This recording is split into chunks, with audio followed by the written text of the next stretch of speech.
Hello and welcome aboard, ladies and gentlemen, to a Command & Conquer lore video. Today we're going to be talking about Tiberium. It's a resource in the Command & Conquer franchise, and more notably in the Tiberium saga, or the Tiberian saga, and it's really important. So first thing we need to ask is, what is Tiberium? But before I ask that, just so you guys know, there's another person with me. His name is Fairman. Hey. And we're going to be talking about Tiberium. So, what is Tiberium, Fairman? Tiberium is a crystal that has organic and mineral compounds, which spreads to pretty much like a mushroom, at least in its first stage of evolution, until it decides to go for more aggressive ways of spreading itself, or proliferating. Proliferating. Oh, look at you using big words on me now. Hold on. I'm using the big words. Stop that. Okay. So yeah, no, Tiberium is a sort of like a parasitic life form. Now, there's a couple of things about it we will need to talk about before we get too much into the evolution of Tiberium and how it changes. Is the first thing is the origin story of the Tiberium. How did Tiberium come to Earth? And Tiberium's origin in the Tiberian storyline dates as far back as to 1995. Now, there is some conflicting sources saying that Tiberium stuff has been referenced, in ancient Egypt, but with this lore, it's kind of messy, because we were going through the manuscripts and the Bibles from their lore Bibles from Westwood Studios to, Victory Games when they were occupied by EA. Occupied. That's terrible. But, occupied by EA, like they're Nazi Germany. Gotcha. But you get some conflicting stuff, and things begin to change. So we're going to go with the base foundation that the canon is in the first Tiberium game. 1995, they discovered Tiberium near the river Tiber in Italy. And so hence the name Tiber. However, it's got some conflicting things about its name. So the GDI gave it the Tiberium name because it was near the Tiber River. And it's like Tiberium, it's like a metal. Fairman, what was the other name? The other claim comes from Cain himself, who claims he named it after the Roman general Tiberius. Yep, Tiberius. And so he claims that he named it that way, but most sources in the lore credit the GDI for the name, the Global Defense Initiative, which is a faction in the game. And that's just a little bit of interesting stuff about it. Now, other than that, it's hinted at, and I think we can safely say that its origin is confirmed, but it's not canonized. It's kind of weird. So Tiberium came to Earth, in some of the lore it says it was there all along. It was, just sort of appeared. It makes more sense that it came as an extraterrestrial sort of seed from the Skrin, which is another faction that plant Tiberium on planets so that they can come back and harvest them once Tiberium has, fully infested the world, turning into basically just a big, giant piece of resources. Because, interestingly enough, Tiberium harvests all the nutrients and, moisture out of the soil when it grows.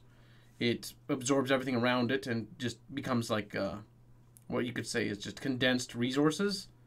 And so you can harvest it, refine it, and do stuff to it, and all sorts of cool stuff. Now, in terms of how do you harvest Tiberium? In the game, it's pretty simple, and it's in the lore, it's the same way. They use harvesters. There's these little trucks or tractors, and they see different models and variations throughout the franchise, and they basically go out into the Tiberium field, and they gather up the crystals by, sucking them in, scraping them off the ground, basically. Now, they don't really explain how, the Tiberium doesn't affect the armor on these harvesters at all, I don't think, Fairman, do you? That wasn't much of a problem for the first version, but the second one, it does not get explained. I do think it's probably by keeping it in constant motion. Maybe. So it don't have time to fuse. Because, it fuses to almost anything it comes in contact with. Even the pod form, which you see in Tiberium Dawn, has a tendency to, absorb and grow on everything and then just sucks all the nutrients out. Sort of like a weed. Much less aggressive. It was much less aggressive. It's also a lot slower because it had to grow, and it took a while. However, one important thing to note is that also the plant form also influenced where it spread, how it was spreading. So you'd see it spread based where, plant life was. So you'd see, like, In more temperate climates, like where there was more plant life, Tiberium could spread faster because there's more life forms to use to spread it. So it could, grow quicker and to cover more ground. It spread two major ways. One way was the blossom trees, which are mutated trees from the Tiberium that, spits out Tiberium, like little crystals, little seeds, and then they grow. The other way is the little veins that run underneath the ground. So when Tiberium grows, the Tiberium pods, they grow out little roots. And these roots, grow back up and make new Tiberium pods. This was a huge problem in the game and in the lore because they couldn't quite get rid of Tiberium. So they'd harvest all the Tiberium up, and then they'd leave, and they come back and be like, what the fuck, there's Tiberium again. Granted, every time they did, the soil began to look more dead, dry, and cracked, which is why in the Command & Conquer games, everything looks kind of like a desert, is because the Tiberium has drained all the nutrients and valuable minerals out of the soil, and so it makes agriculture and life forms, like living there, almost, impossible, because they can't... Massive amount of desertification. Yeah. The damage Tiberium does to the ecosystem is astronomical. It is, while even in the pod form, it's not very aggressive in terms of spreading, it is very dangerous to the ecosystem, its local ecosystem where it impacts, because it immediately takes root and disrupts things. It's toxic and hazardous to be around because it emanates gases, and these gases are lethal, and they can cause mutations. We'll not get too much into that because that's another whole fucking line of stuff in a second here. But another huge factor is moisture, and that has to do with the fact that where moisture is, plants will be. Therefore, Tiberium will be. Weather patterns. Now, this is the first version of Tiberium. This is the more mushroom-like version. Now, there's a couple of Tiberium variations. There's the blossom tree. The blossom tree is what spits out Tiberium crystals and gases into the atmosphere, slowly, killing off anything in that radius. Then there's the Riparius. The Riparius is the Tiberium pods. Those are the little plant-like things you see in the first Tiberium War and in the second Tiberium War. And in the second Tiberium War, which is Tiberian Sun, you'll see these blue crystals form called Vinifera.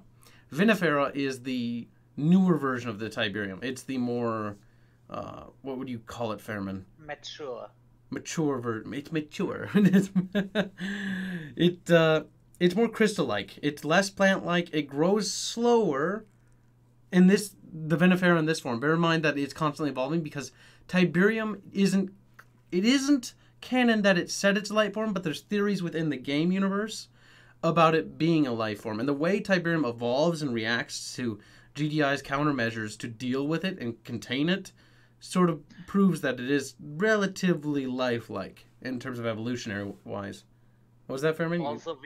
Also, Viniferia is a lot more volatile than the normal Tiberium. Yes, Viniferia needs to be said. Viniferia is explosive and can actually cause catalysts. So, for instance, in the game and in the lore, Viniferia that has an explosion take place near it and the explosion hits the Vinifera, it causes the Vinifera to explode.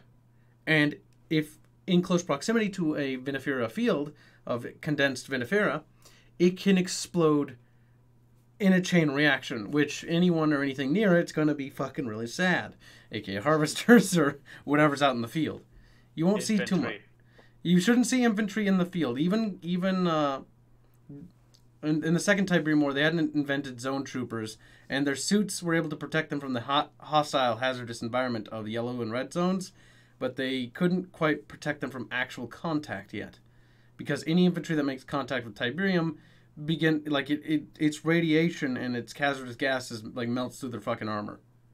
It was always Nord who actually managed to somehow perfect their Tiberium protection system, so they could, even in the first Tiberium Wars, already send some specialized infantry into Tiberium fields without danger.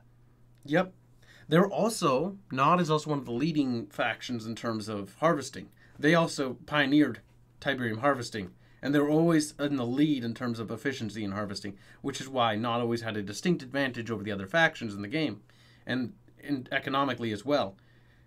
While they may have been a terrorist organization, they had also perfected Tiberium harvesting, so they were already harvesting it before everyone else and doing it the better way, the more efficient way, which is the way you see now, with the harvesters scraping up Tiberium. It's pretty simple, but the method was pretty easy. Basically, they go scrape the crystals off the pods and then leave. The pods regrow the crystals. They come back and scrape them again. I do tend to say, although, that Nod kinda got pushed from that throne when the Skrin arrived. When the Skrin arrived, yes, they didn't really have that. And by the third Tiberium War, it didn't matter because, hell, even by the second Tiberium War, the world had already changed from, like, you know, what you'd expect you'd see outside. Yeah, but there's Tiberium, but it's affecting stuff, but it's not really causing any environmental damage. Bearing in mind, as the second Tiberium War happened in 2034, you know, over the couple decades, so much Tiberium was being pumped into the atmosphere, and this was a myriad of factors. Tiberium spreading into the ocean is my theory as to why it's the biggest, because when Tiberium spreads into the ocean, it creates algae-like substance on the surface. Now, the ocean at this point is dead. There's no life forms in it. I'm pretty fucking sure, Fairman. I don't know. But no carbon-based life. No carbon-based life. Yeah, there's probably some horrendous Tiberium entities in the ocean, but there's no carbon-based life in the second Tiberium War in the ocean is what I'd wager. Now, in Tiberian Sun, you see algae on the top of the water surface. I'm fairly certain that means there's Tiberium underneath there. Because algae's kind of already dead because it's a carbon-based life. That's the Tiberium strands coming from the seabed. These are Tiberium algae that pretty much work like lily pads from ground on the ground. Yep, place. where the underwater crystals are underground and they rise up to the surface through these little tendrils that reach up to the surface. So if you were underwater, I imagine if you could look at it, you would see these little tiny tendrils reaching up from the dark depths, you know, creepy, yeah, kind of eerie. And you'd see a bright glow from, you know, the sea floor because Tiberium glows. And then you'd see like a mat on the surface of the water covering the top. And that's the algae. Also, that produces gases. The Tiberium gases, which are very, very deadly. Exposure to the gases can cause some things. Mild exposure, if you just, you know, get some mild exposure, you have a tendency to either, A, get some minor mutations. If you get a little bit more exposure, you're going to start seeing things like, what's the one horrendous process that happens to you, Fairman? Do you remember? Viscerization. Viscerization? I don't know. They call them viceroids. But basically, rips you out internally. Mutated blobs of flesh that was without control. Short-term exposure to high concentrations of Tiberium, and you just literally turn. It's a process that can take place over seconds. Yeah, it happens pretty quickly. You see this in the first Tiberium War, occasionally, not really. It's referenced in cutscenes. And you see it in Renegade, which takes place in the first Tiberium War as well, with actual viceroids, you know, little gelatinous blobs crawling on the ground. But you see it in Tiberian Sun, where instead of infantry combusting into flames, because infantry in the first Tiberium War didn't have protective suits yet. They were wearing, you know, their basic, you know, battlefield uniform with, you know, body armor, and they would just catch on fire from the sheer heat of being near the Tiberium. The second Tiberium War... mutate. They mutate in the lore. They never mutated in the game, though. In the second Tiberium, because they had protective suits, it sort of slow cooks them, and so they mutate from within, and then they rip out, you know, internally, which is kind of unfortunate for the occupants of the suit, but it is what it is. Now, one quick thing on the Tiberium variations is post 2034. Tiberium will mutate into where you'll see the blossom trees and the riparius. It'll go extinct. The life form Tiberium will go extinct. And you'll just see the vinifera as the primary mainstay, forming giant Tiberium glaciers, which are just these massive sheets of Tiberium that begin to cover these things. That pumps up a lot of fucking gases, by the way, and makes any areas which would be later deemed red zones uninhabitable by human life, because you can't live there. The only thing I think that can actually enter a red zone is a guy in a zone trooper uniform or a suit, which is huge fucking, you know, hazardous material suit for going into red zones and dangerous zones where the Tiberium is too hazardous to deal with. These things are basically full body armor because the conditions in a red zone are...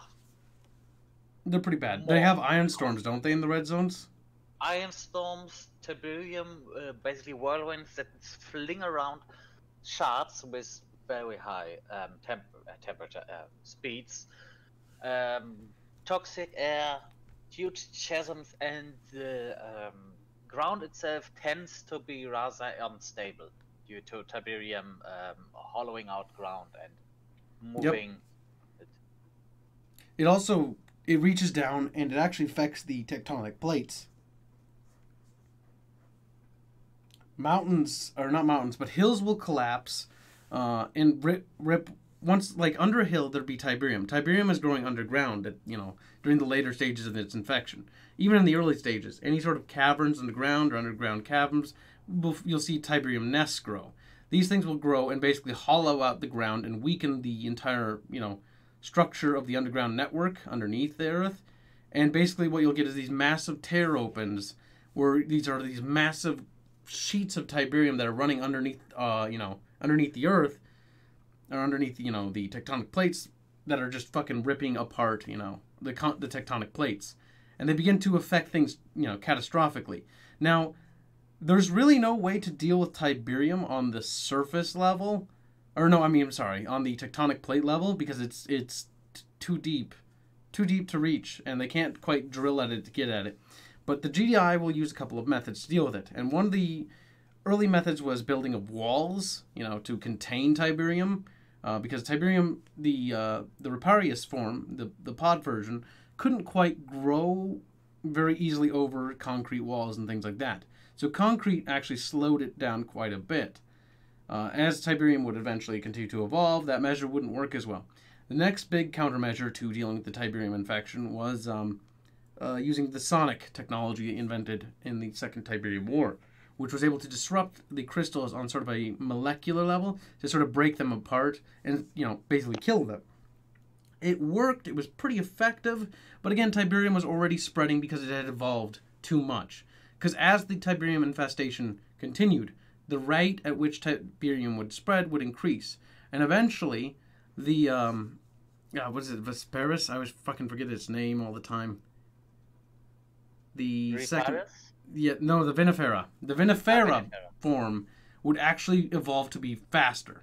So after the Second Tiberium War, Vinifera became the mainstay Tiberium because all the other Tiberium died off. But it began to evolve faster as GDI started countermeasuring it and trying to do reclamation efforts to reclaim land.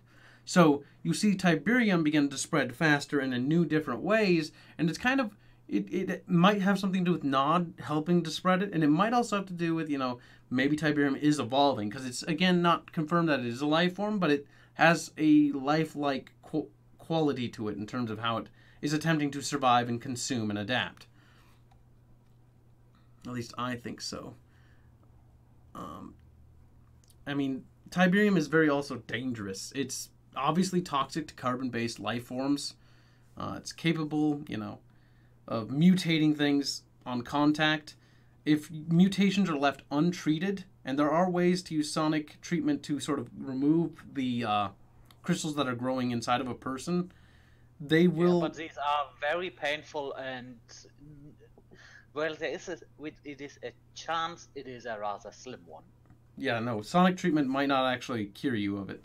They've attempted to cure, most people in the red zones when the GDI were pulling out, because they lost the red zones to Tiberium infestation, and GDI, coupled with the fact that they're also fighting the terrorist organization known as Nod, who is at the same time spreading Tiberium, makes it hard for the Global Defense Initiative to maintain order. So they've begun abandoning certain areas, which would be formed as red zones, as lost areas of the Earth, basically.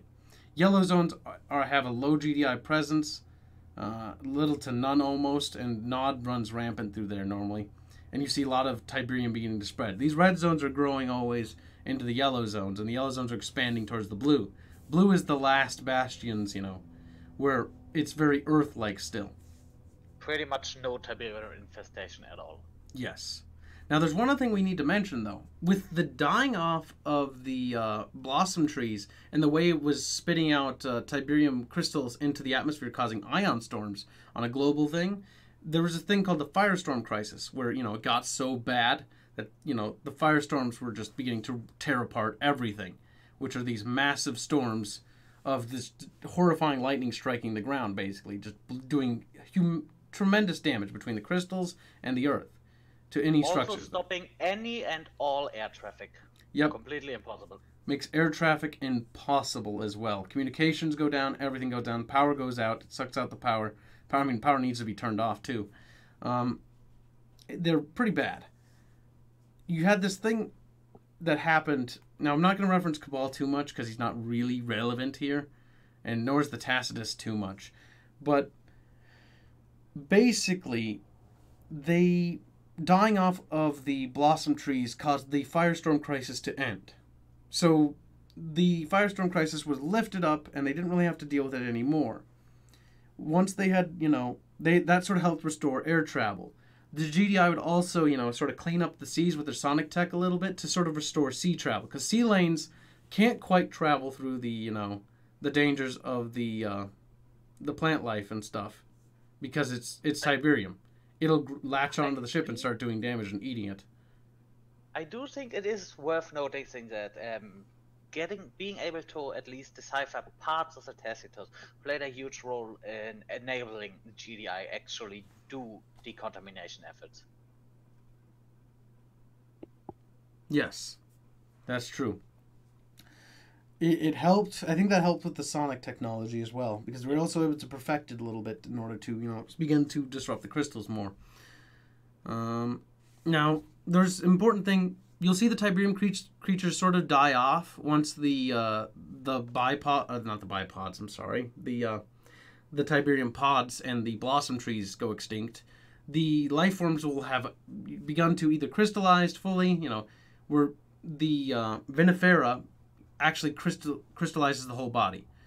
The Riparius, which is the original Tiberium variant, didn't crystallize fully, had a chance to mutate, increase your longevity, your lifespan, and improve some qualities of you, mutating you. But it also had horrible side effects of tumors, cancers, and other terrible fucking things that would kill you slowly. It was still killing you, bear that in mind, because it's still eating you from the inside. But the second one was just content with just outright brute force converting you. Yeah, brute force conversion, which just crystallized you fully, and that one was pretty fatal. It normally for victims you'd see loss of limbs, loss of huge chunks of their body, but they had to basically break off that chunk and then use the sonic treatment to try to break apart the crystals that were spreading. And bear in mind that it gets in your bloodstream, and you got to use the sonic treatment to get out of your bloodstream as well, because you got little crystals traveling around in there. It is bad. Basically, amputation is probably your best chance of survival at this point. Amputation at this point is going to be the best form of treatment. And again, if it gets past your limb and into your internals, you're shot. You just basically slow die. Organ failure is the most common death from Tiberium infection. Yep, organ failure, and then once you're dead, your body stops moving, and so the crystallization process actually speeds up. Because movement and friction actually keeps down crystallization. Based on what we've seen. Now, that's not a canon source thing. I'm just going by the fact that harvesters moving through Tiberium do not receive Tiberium growth. They're also built and improved to resist Tiberium as well. And that also goes for armored vehicles. Armored vehicles can traverse through crystals, and there's little to no effect. We're going out the process of assuming again, that movement, friction, prevents it from allowing it to fuse. So as long as you're moving, you're okay. Supposedly. Again, if it gets in your lungs, it sticks. That's bad. Also, it is usually easier to stick to organic matter than to, mineral matter. Yes. So you can drive tanks, you can walk mechs through them, and it should be fine. If they stand still, then you're going to have a problem. Massive decontamination is required afterwards anyway. Yep, all vehicles entering a Tiberium field must be decontaminized, otherwise it'll spread Tiberium. There's another thing, another Tiberium life form. They're vein holes. They look like little anuses. I love it. God damn it. Well, they do, and they even fart. Oh. Yes, they're basically some sort of life form that took shape. Okay, so there's underground networks, right? These tubes forming where Tiberium's growing around, right? So underneath these vein holes, there's a huge chasm of Tiberium. But there's a little mouth, and it's like a life form almost. Or it is a life form, which only helps to prove that Tiberium is a life form, even though it doesn't confirm it. But even though it's not, the crystal itself isn't making the life things, it's everything around it forms into it. It basically closes and opens like an anus. I hate to say it, but it'll spit out gases if if agitated. The little veins around it are described to tearing apart prey and then just delivering it to the mouth for it to digest. Smaller prey is actually able to avoid this by not being heavy enough to trigger this, but these things even go after vehicles. Yes, those Tiberium veins, they're called like vein fields. They're basically like little. They look like they're described to look like little. What would it be? Little prickly things sticking out of the ground. They latch onto you or latch onto things, and they tear it apart out in the field. They start ripping away at it, and then it drags the materials back into the mouth, which basically drops it into the chasm of Tiberium below. It's pretty bad. You can destroy a vein hole in the games, but I don't know how that makes sense because the chasm of Tiberium is still underneath that vein hole. Even if you basically, okay, you kill the organism. You can kill the organism with the little tendrils by shooting the opening, because apparently it's got enough internal organs there, or bits. They don't really go into detail. It probably collapses the hole, and then it just regrows after a time. Yeah, it'll probably grow. That makes more sense. Because the chasm is still down there. The Tiberium is still down there. You just temporarily disable it. The next thing is Tiberium fiends. Now, bear in mind, a lot of these creatures and monsters, they don't even know what they are. They have some speculation. Like the Tiberium fiends look kind of like horses, but they're also kind of like dogs. So it mixed, could be both, could be either. Tiberium has a tendency to change creatures into certain life forms repeatedly, as if they're sort of creating a new environment, if that makes sense, a new ecosystem of their own. And this is in the Tiberian Sun era, back when it's a life form. So you do begin to see this new alien, otherworldly ecosystem form, and you see that in the game where these trees are like weird looking, and everything's like weird looking. There's animals, but they're not what you and I would expect. They're very different. It made it kind of hard to believe you were still on Earth at some places back then. Yeah, it felt very alien, and that combined with Frank Capecchi's, tracking that, how alien it sounded, it made it feel alien, like the Earth was changing, which that was cool, in a very creepy kind of way. The next one are Tiberian floaters.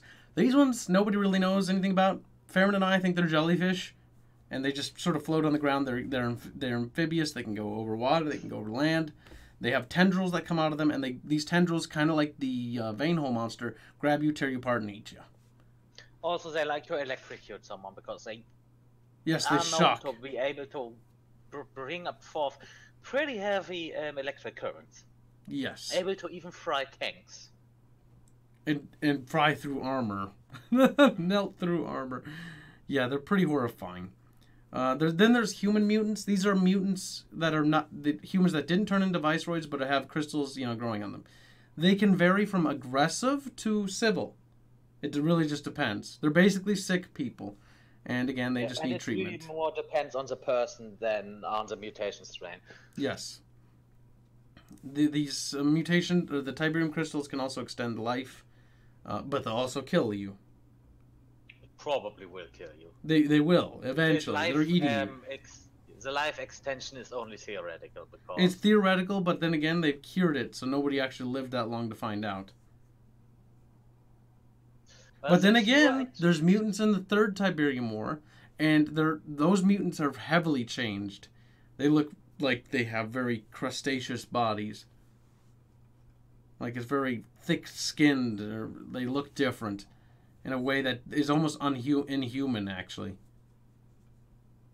You can recruit them as mercenaries in the game, so they're sentient, they're capable of commerce and trade and warfare, but they are pretty low level on there, if that makes sense. And you do see the Forgotten Appear. What's that? Also, I think a lot of them did lost quite a bit of brain functions. You know, the brain begins to deteriorate as well. Then there's Tiberium plant life, and these can vary from the weird, bizarre things you see in Tiberium Sun. And again, Tiberium Sun is where all this Tiberium life forms are at, and then Tiberium Wars, they all died off. And we don't really know much other than the algae and some of the trees, the blossom trees. We don't know much about the other weird things, like the blue, weird plant-looking thing. It is suggested that they basically work like normal trees, but instead of putting out oxygen, they put out Tiberium-based gases. Yes, and that the Tiberium-based life forms live around. Hence why you only find them near the ecosystem. One of the reasons why the atmosphere decontaminated a bit after the change of Tiberium. And that's why the life forms also disappeared as well. That's also why you see infantry, both GDI and Nod, wearing suits all the time, because they can't breathe. I think that, yeah, so in the third Tiberium Wars, they actually did gone back a bit on that. Yep, because they could breathe again. Unless they were in a freaking red zone or yellow zone. Yeah, yellow zones and red zones. Yellow zones can vary. Red zones are definitely no-goes. Yep.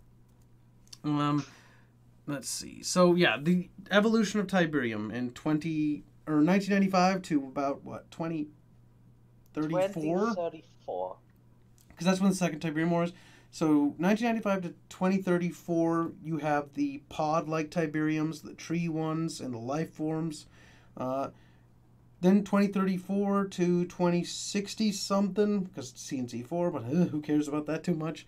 Basically through 2047, which is the third Tiberium War, you see the crystal-like formation. The as they call it, the self-replicating proton lattice, which is it basically completely assimilates everything it touches. Yeah. So that's why the wall countermeasures failed too. It turned from an organic mineral-based compound to a pretty much only mineral compound. Not even compound anymore. Yep, just a crystalline sort of thing. Yep. The evolution caused the firestorm to actually stop. The big firestorms. But the red zone still suffered from firestorms. Localized.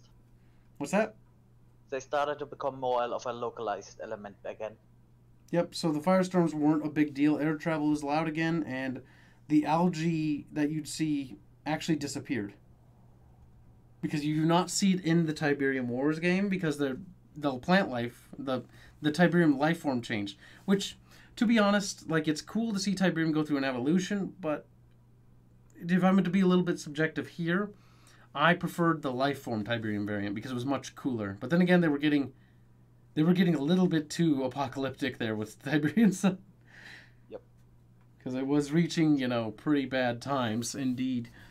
So the change of Tiberium kind of gave humanity a break. Yes, but the way it spread actually increased slightly. Yes. It basically decided, that's my theory, the first one was basically like an infant state, and then it matured and turned into the much more aggressive, completely crystal-based version. Yep. And there's now another important thing to mention, Tiberium weapons. Now, Tiberium is a huge part of the lore, but it's also a weapon, and you'll see it used. Mostly by the Brotherhood of Nod. There are some instances in Renegade, but we're not going to really count them too much, because it's more multiplayer PvP. Picking up a weapon and using it, so yeah, it's not really story based. Even the story, the GDI don't use them in Renegade. So a couple units to mention: Chemical Warrior in the first Command & Conquer shoots concentrated Tiberium gas at enemies. Bearing in mind they haven't quite invented liquid Tiberium at this point yet, so it was just the gases, the hazardous gases. They would shoot it out in sort of like a chemical air and just suffocate and melt person. Or turn them into a viceroy. Yeah, mutating them, and highly and fast oxidizing / corroding vehicles. Yes, which just melts them away. These Then, guys were not fun to be around, whether you were not or JDI. yeah, no, no, not at all. If you shoot their packs, they'd explode. I remember that. What was it? Tiberium Troopers. Now, Tiberium Troopers, you'll see those in the Tiberium Wars. That's third one. They use liquid Tiberium. It's sort of like, almost like a flamethrower-like substance, but it's like running liquid, and it just fucking sticks to everything and it spreads Tiberium. It's pretty nasty. They were also not a mainstay of the Nord Army, but only for the Market of Cain, a very, very loyal subfaction towards Cain. Yep, the more religious sect. No, they mainly were cyborgs, so they was, I think, being illoyal was not part of their program at this point. That's true. And that's also the thing. A lot of the cyborgs are actually powered by Tiberium technology, or influenced by Tiberium technology, because most of it's the Brotherhood of Nod tech. And so cyborgs actually heal in Tiberium. Was a catalyst to allow the fusion between flesh and machine, because, well, again, compound. Yep. Now, another weapon is the Catalyst Missile. This is more of a story-based thing, and it was in the game as well, in Tiberium Wars. It causes a chain reaction in Tiberium. It was also used to disrupt the scrin, because, the scrin will lie on Tiberium, and the missile causes a catalyst within Tiberium. Thus, fucking up all their shit when they, explode. Then there's the world-altering missile. This is the Tiberian sun weapon that Nod was building. The world-altering missile basically detonates in the atmosphere, and it basically just, it finalizes, the death throes of the way our world works. Thus changes humanity and every life form on the planet from carbon-based to being Tiberium-based. Yep, it's an instant conversion missile. Nobody knows what happens other than the fact in the cutscene that the planet just glue green. It's not the canon ending, because obviously Tiberium Wars couldn't exist the way it does now. And that's kind of what the world-altering missile does, the WAM. Then there's the liquid Tiberium bomb. That's in the third Tiberium Wars. That one explodes, and it basically alerts the scrin. Liquid Tiberium it's not like the world-altering missile, because the world-altering missile was condensed Tiberium crystals. That's what that was. With the Tacitus as catalyst. With the Tacitus as catalyst, yep. The liquid Tiberium bomb was basically just liquid, which is what, like 10 megaton nuke bomb or something? It's basically the nuke equivalent to a normal Tiberium weapon. It's like 10 times. It's like 10 times the most powerful nuclear weapon. It's pretty terrifying, because if you remember the cinematic, it blows up like half the world. Yeah. I think it's basically devastated pretty much all of Eastern Europe and parts of Upper Africa. Yeah, it's pretty bad. Yeah, and that's kind of it for the Tiberium weapons. Now, let's talk real quick about Tiberium and how it plays in the games. Because now we talked quite a bit about the lore, but how does Tiberium play in the games? Now, we'll go through each game that has Tiberium in it. So we're going to start first with Tiberium Dawn, which is the first Command and Conquer.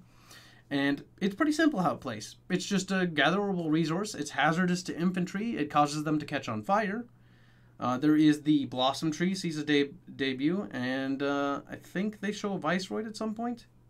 Yes, there is actually in one of the expansions is an in-game model for the Viceroy, and I do think it actually did something, but that's so quite a long time I played these games, so I cannot completely remember. They're really old. That's true. But they and the Vinehole monster were directly mentioned in the original Command Conquer. So they are the definite, confirmed oldest mutant species that exist without retconning anything. Yep, so they do exist in Tiberium Dawn. Now, Tiberium Sun, Tiberium sees a lot more gameplay ramifications. Oh, so one thing to mention on Tiberium Dawn, technically the Chemical Trooper is a Tiberium-based unit. However, it acts kind of like a flamethrower guy. Yeah, it's pretty much the flamethrower on Tiberium-based steroids. Pretty much. In Tiberium Sun, Tiberium works in the same vein as it sort of does before, except with one exception. It will grow to cover the map. Very, very slowly. Play on speed 6. I swear to God, it continues to spread if you don't harvest it. Very slowly. Even on speed 6, it took like a good couple hours, and I came back and I was like, wow, there's Tiberium literally everywhere. It was kind of cool, actually. Yep.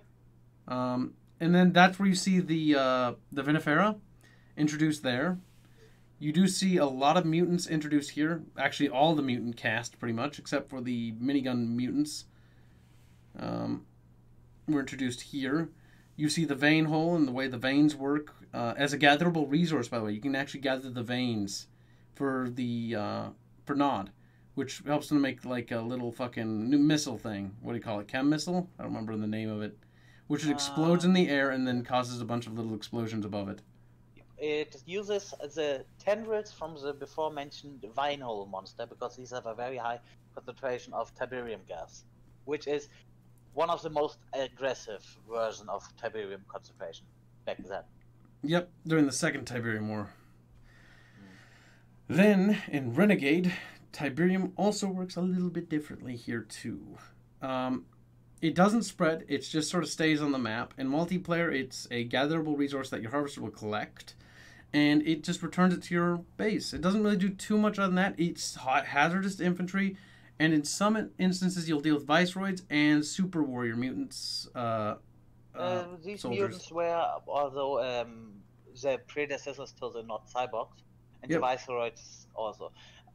Mentionable about Renegade is, though, that probably a lot of the not being able to harvest Tiberium was more of a gameplay choice than a lore choice. It would be kind of annoying if Tiberium spread over the map as you were just playing a shooter and you just got covered in Tiberium. It would have been an interesting thing, because it would change the way infantry could take the longer a match takes, but... Well, basically every match, everything would eventually be covered in Tiberium. No. If you destroy too much harvesters, that is. Mm-hmm. Or if it gets to a place a harvester can't reach it. And remember, it's growing underground veins, too. So it's going to spread underneath things eventually, too. Tiberium Wars... Tiberium and Tiberium Wars would actually be kind of rather not that interesting in how it works.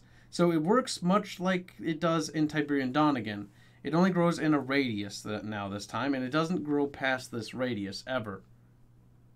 You can't spread it, other than the fact that the Nod can call down a bomb of liquid Tiberium, which creates like little Tiberium crystals growing out of the ground. I think that was the Tiberium seed drop. That was just literally throwing Tiberium crystals that just rapidly grow. Yep, and that's basically it. There's no mutations. Infantry die. There are mutants that you can recruit. They basically have like little miniguns. Infantry could still mutate into the more modern, more stable version of the Viceroid, which is at this point basically a tripod. No longer a amorphous blob. Or they do. It's hard to mutate your infantry in this one. Could mutate, but it was very rare. I know there were Viceroids in that game. Oh yeah. Okay. Yep. It was the tripod Viceroid, which you'd see again in 4. Oof, cancer. But suicide bombers in 4. Suicide bombers. Technically, they use liquid Tiberium little bombs tied to them. They go boom. There's liquid Tiberium infantry. There's not a whole lot of Tiberium mechanics. Tiberium somehow they had the most Tiberium mechanics in it. Yeah, and it mostly got used not for upgrading their buildings, like their power. Yep, as well as buffing their infantry. They did, however, manage to make the Tiberium called infusion, which increased the power of their infantry. The long-term effects of this were not known, but they could possibly not be healthy in the long-term effect. Yeah. Another thing, CNC4. Tiberium works very differently in this. I know, Fairman, calm down. There is almost no Tiberium in that game. There is almost none. Which should tell you a lot about this game. It's a collectible. I remember, because all these things I'm going by memory. Because it's like, yeah, I remember how those games work. Even I remember this cancer staying enough. You collect Tiberium, it drops on the map out of Tiberium Control Network nodes, which are basically these things that allow the GDI and Nod to collect Tiberium, which has reversed the spread of Tiberium almost into a state of, actually it's almost gone off the world, and when CNC4 takes place. So Tiberium is not a problem anymore, and it's not really an element, but it is a capturable resource, because TCN network nodes will spit one out, and then you basically take it to your base, and it gets you money. There's one other Tiberium... Oh, well, go ahead. Also, just because the Tiberium is out of the picture mostly does not mean humanity is out of the fray, because remember the effects of Tiberium on the environment. World is mainly, even if it's not super toxic anymore, but I say at this point it's probably 80 to 90% desert. Yeah, no, the world is desolate desert. It's barren because all the they may be sucking up all the Tiberium and they got all the resources and nutrients, but now they got to redisperse it on the planet again, which is going to take probably quite a long time, considering how many people have also died in the 3 Tiberium And how wars. many species potentially gone extinct? Oh yeah, no, I'm assuming there's a fair few. They don't ever go into details, but they do list casualty statistics here and there of, like, percentages of people lost, about how, oh god, like, 6 million people have died from respiratory failure due to Tiberium, fucking 11 million from fucking for animals and livestock. It's like, okay, there's definitely an impact on food, economics, societal. In Tiberium Sun is basically an apocalypse game. Tiberium Wars is a lot more controlled. It feels like it's blue zones are safe zones, and then there's really shitty zones. Tiberium Sun was the one where everything was hitting the fan, like everything was going to shit. That's also why I like Tiberium Sun the most. Very bleak outlook, that game. Tiberium Sun was the bleakest of all the Command and Conquerors, in my opinion. But it fit the post-apocalyptic setting in terms of atmosphere perfectly. Yes, it did. Second Tiberium War, I gotta say, best Tiberium mechanics, best Tiberium stuff in it.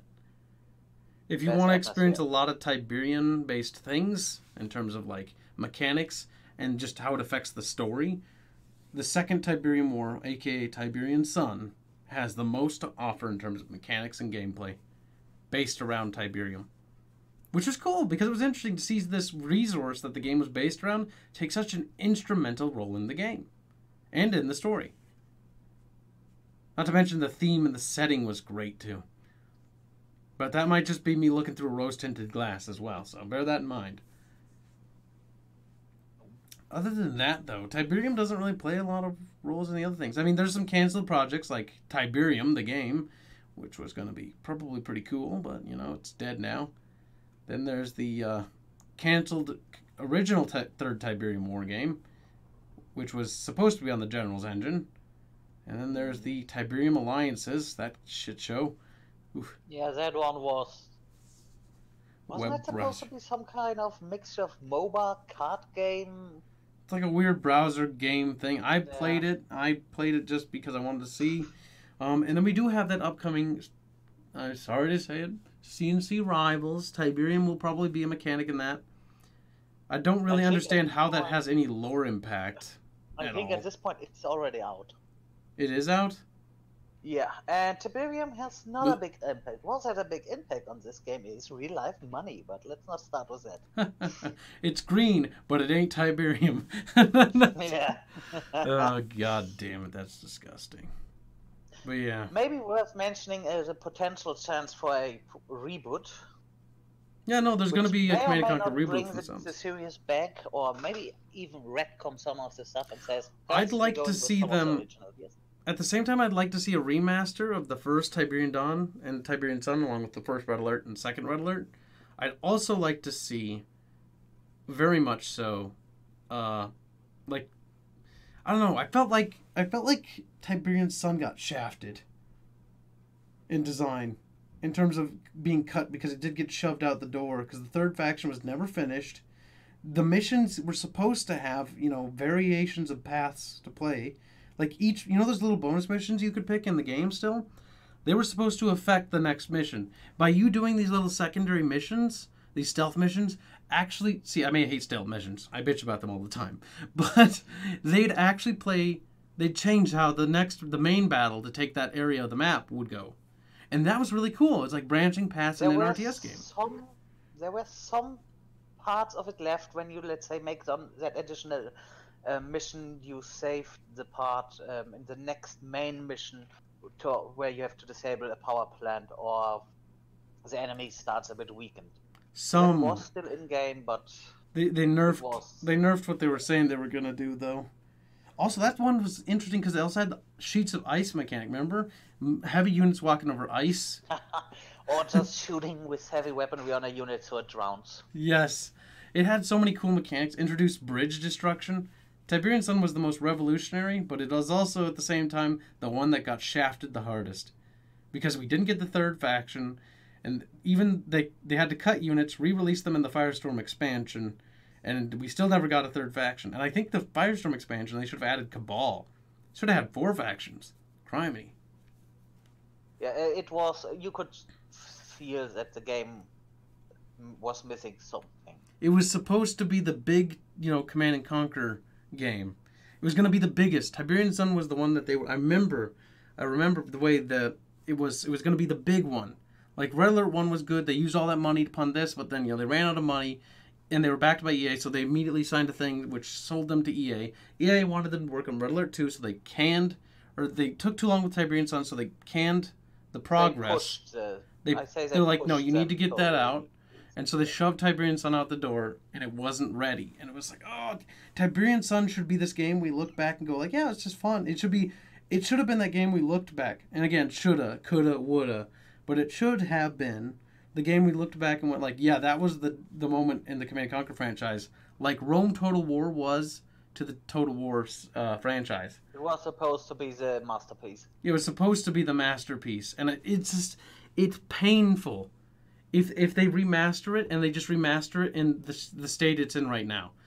It would be so much better if they just did Tiberian Sun, but finished it. You know what I mean? Finish it. Yeah. Like, I want that one remastered, but I do not want them to touch it if they're just going to improve it a little bit, like the visuals and stuff. Like, if you're going to remaster a Command & Conquer and you're going to make it, like, sing and finish the mechanics that were never finished, that one is the one that deserves it, in my opinion. After all, bring us back Tiberium, we need the green crystal.